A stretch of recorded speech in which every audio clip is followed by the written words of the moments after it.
Sa ibang mga balita naman po ay nakakamatay ang tama ng kidlat dahil bukod sa pagkasunog ng katawan, kadalasan daw itong nauuwi sa pagtigil po ng tibok ng puso. Pero may ilang paraan para maiwasan po ang tama nito. Ayon po sa Pag-asa, kadalasang tinatama ng kidlat ang pinakamataas na bagay. Kaya umiwas daw sa mga open field kung masamang panahon at panay ang kidlat.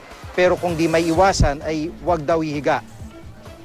Sa halip mag-crouch position o umupo ng nakayuko, takpan ng tenga nang di inawakan ng tuhod at lupa. Iwasan din daw ang paghawak sa puno kapag kumikidlat dahil sa bark nito daw kadalasang tumatama ang kidlat. Lumayo naman sa bintana kung nasa loob ng bahay.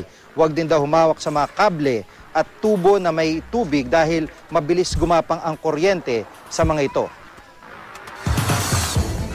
So the danger actually is kung kumukulog na at alam mong medyo nagsisimula na yung lightning or kidlat na yan, may tendency kasi or rather tatamaan ng kidlat yung pinakamataas na point or peak. An animal, kalabaw man siya, baka man siya, or tao na siya yung pinakamataas at that area sa open field, pwede siyang tamaan. And the consequences are really very severe, no? Ikakamatay talaga yan.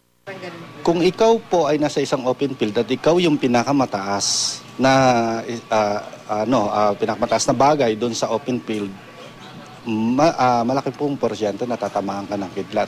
Tamad daw ang kidlat, hinahanap niya yung pinakamataas, yung pinakamalapit sa kanya.